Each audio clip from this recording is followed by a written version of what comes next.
Welcome to freshers now Telugu YouTube channel. ఈరోజు మనం ఈ వీడియోలో ఎయిమ్స్ మంగళగిరి రిక్రూట్మెంట్ డీటెయిల్స్ గురించి తెలుసుకుందాం. ఎవరైతే వీడియోని చివరి వరకు చూడలేకపోతున్నారో మేము వాళ్ళకి ఈ లింక్ రిక్రూట్మెంట్ డీటెయిల్స్ ఒక లింక్ అనేది మేము డిస్క్రిప్షన్ బాక్స్లో పెట్టి ఉన్నాం. సో ఆ లింక్ కనుక మీరు క్లిక్ చేస్తే మీకు రిక్రూట్మెంట్ డీటెయిల్స్ అన్నీ మీకు ఒకే చోట దొరుకుతాయి.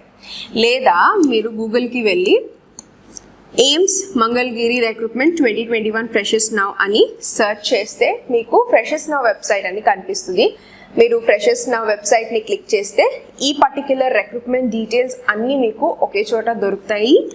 అండ్ ఎవరికైతే రెగ్యులర్గా జాబ్ అప్డేట్స్ కనుక కావాలి అనుకుంటున్నారో మీరు మా టెలిగ్రామ్ గ్రూప్ని జాయిన్ అవ్వచ్చు.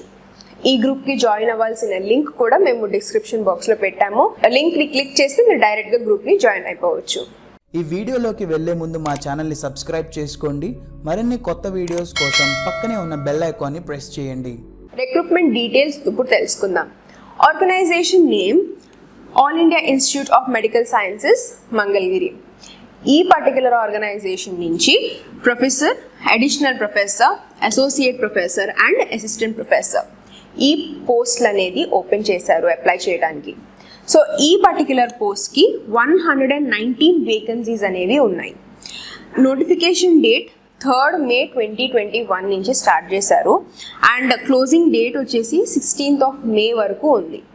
అప్లికేషన్ మోడ్ మాత్రం ఆన్లైన్ ద్వారా, ఎవరైతే అప్లై చేసుకోవాలనుకుంటున్నారో వాళ్ళు ఆన్లైన్ ద్వారానే అప్లై చేసుకోవాలి. Job location Andhra Pradesh. మీకు కనుక ఈ వేకెన్సీస్ గురించి ఇంకా క్లారిఫికేషన్ కావాలి అనుకుంటే మీరు అఫీషియల్ వెబ్సైట్ని చెక్ చేసుకోవచ్చు. ఇప్పుడు ఈచ్ డిపార్ట్మెంట్, ఈచ్ వేకెన్సీకి ఎన్ని పోస్టులు ఖాళీగా ఉన్నాయో అనేది చూద్దాం.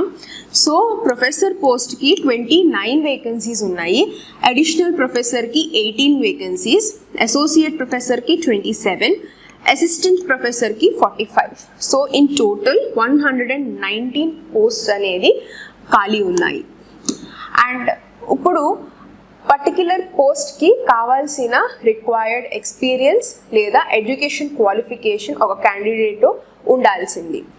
ప్రొఫెసర్ పోస్ట్కి essential for medical candidates medical qualification which includes 1 or 2 scheduled or part 2 of the 3rd schedule to the Indian Medical Council Act.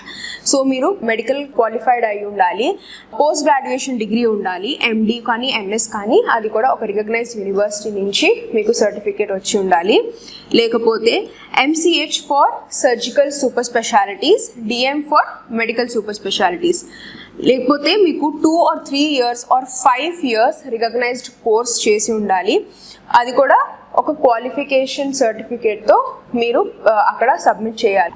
Experience 14 years of teaching లేదా మీకు రీసెర్చ్ ఎక్స్పీరియన్స్ అన్నా ఉండాలి, లేదా 12 years of teaching research experience అన్నా ఉండాలి, are 11 years of teaching కానీ research experience కనుక ఉండాలి.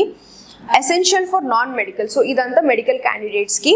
ఎవరైతే నాన్ మెడికల్ బ్యాక్గ్రౌండ్ నుంచి ఉన్నారో వాళ్ళకి పోస్ట్ గ్రాడ్యుయేషన్ క్వాలిఫికేషన్ ఉండాలి, ప్లస్ 14 years ఆఫ్ టీచింగ్ లేదా రీసెర్చ్ ఎక్స్పీరియన్స్ అన్న ఉండాలి. వాళ్ళు ఎవరైతే ఫీల్డ్ ఆఫ్ స్టడీ చేస్తున్నారో ఆ పర్టిక్యులర్ డిపార్ట్మెంట్ నుంచి ఈక్వల్ ఎక్స్పీరియన్స్ అనేది ఆర్ రీసెర్చ్ ఎక్స్పీరియన్స్ అనేది ఉండాలి.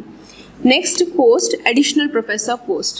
ఈ పర్టిక్యులర్ పోస్ట్కి సేమ్ మెడికల్ క్యాండిడేట్స్ ఎవరైతే ఉన్నారో వాళ్ళకి సేమ్ క్వాలిఫికేషన్ అనేది ఉండాలి. ఎడ్యుకేషన్ క్రైటీరియా కూడా సేమ్ ప్రొఫెసర్ పోస్ట్కి ఏదైతే ఉందో సేమ్ వాళ్ళ అడిషనల్ ప్రొఫెసర్కి కూడా అదే క్రైటీరియా మీద సెలెక్ట్ చేస్తారు.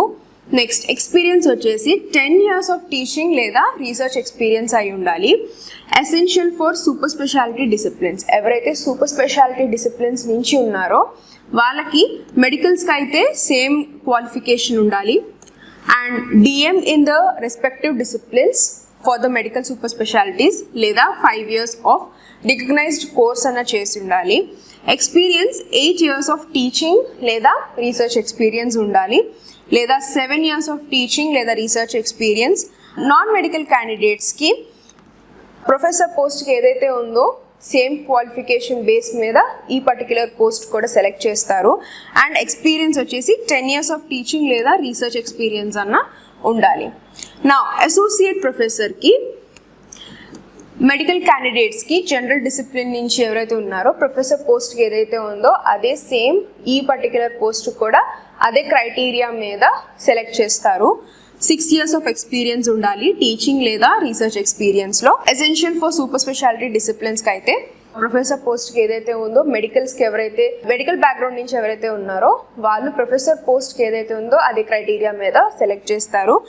అండ్ దీని పర్టిక్యులర్ పోస్ట్కి DM in the respective discipline or subject for medical super specialities and MCH in the respective. So post graduate అయి ఉండాలి and 5 years of equivalent recognised course అన్న చేసి ఉండాలి.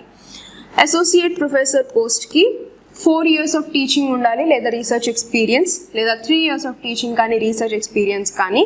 క్యాండిడేట్స్ మీకు 3 years ఆఫ్ డిగ్రీ ఉన్నా కానీ మీకు ఈక్వలెంట్గా దానికి తగ్గట్టు మీకు ఎక్స్పీరియన్స్ కూడా ఉండాలి. ఫర్ నాన్ మెడికల్స్కి అయితే మీకు 6 years ఆఫ్ టీచింగ్ ఎక్స్పీరియన్స్ కానీ రీసెర్చ్ ఎక్స్పీరియన్స్ అన్న ఉండాలి. నెక్స్ట్ ఫర్ అసిస్టెంట్ ప్రొఫెసర్ పోస్ట్కి ఎక్స్పీరియన్స్ 3 years అండ్ ఎవరైతే సూపర్ స్పెషాలిటీ డిసిప్లిన్స్ ఉన్నారో వాళ్ళకి 3 years ఆర్ 5 years కానీ రికగ్నైజ్డ్ కోర్స్ చేసి ఉండాలి. ఎక్స్పీరియన్స్ అయితే 1 year టీచింగ్ కానీ రీసెర్చ్ ఎక్స్పీరియన్స్ అన్న ప్రిఫర్ చేస్తారు.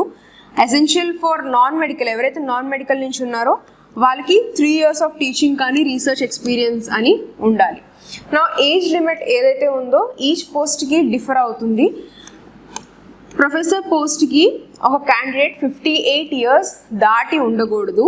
అడిషనల్ ప్రొఫెసర్కి కూడా 58 years దాటి ఉండకూడదు. అసోసియేట్ ప్రొఫెసర్కి 50 years దాటి ఉండకూడదు అండ్ అసిస్టెంట్ ప్రొఫెసర్కి 50 years దాటి ఉండకూడదు. హియర్ పే స్కేల్ డీటెయిల్స్ మీకు 7th CPC ప్రకారం మీకు పే స్కేల్ అనేది ఇవ్వబడుతుంది. ప్రొఫెసర్ పోస్ట్కి లెవెల్ 14A అంటే 1,68,900 నుంచి 2 lakhs వరకు ఉండొచ్చు. అండ్ అడిషనల్ ప్రొఫెసర్కి లెవెల్ 13 స్టార్టింగ్ మీకు వచ్చేసి 1,48,200 నుంచి 2 lakhs వరకు. అసోసియేట్ ప్రొఫెసర్కి level 13A1 1,38,000 to 2 lakhs. Assistant ప్రొఫెసర్కి level 12 which is 1 lakh to 1,67,000. Candidates ఎవరైతే మీరు మీ కేటగిరీస్కి బిలాంగ్ అవుతున్నారో దాని ప్రకారం అప్లికేషన్ ఛార్జెస్ అనేవి ఉంటున్నాయి. So UR EWS OBC category వాళ్ళకి 3,000 అనేది అప్లికేషన్ ఫీజ్. SC ST వాళ్ళకి 2,500. PWD క్యాండిడేట్స్ వాళ్ళకి ఎలాంటి అప్లికేషన్ ఛార్జెస్ అనేది లేదు. అండ్ అఫీషియల్స్ ఇంటర్వ్యూని కండక్ట్ చేస్తారు క్యాండిడేట్స్ని సెలెక్ట్ చేయడానికి. మీకు కనుక ఇంకేమైనా డౌట్స్ కనుక ఉంటే మీరు ఈ లింక్ని చెక్ చేసుకోవచ్చు. ఈ లింక్ మీకు రిక్రూట్మెంట్ వేకెన్సీ డీటెయిల్స్ అనేది పూర్తిగా ఒకే చోట దొరుకుతాయి. ఈ లింక్ మేము డిస్క్రిప్షన్ బాక్స్లో పెడతాము. లింక్ని క్లిక్ చేస్తే మీకు డైరెక్ట్గా మీకు రిక్రూట్మెంట్ డీటెయిల్స్ పేజ్ ఓపెన్ అవుతుంది. ఇంకేమైనా డౌట్స్ లేదా క్వశ్చన్స్ ఉంటే కామెంట్ సెక్షన్లో కామెంట్ చేయండి. మేము మీ క్వశ్చన్స్ని ఆన్సర్ చేస్తాము. ఈ వీడియోని లైక్ చేయండి అండ్ ఫ్రెషర్స్ నా తెలుగుకి సబ్స్క్రైబ్ చేయడం మర్చిపోకండి. Thank you for watching.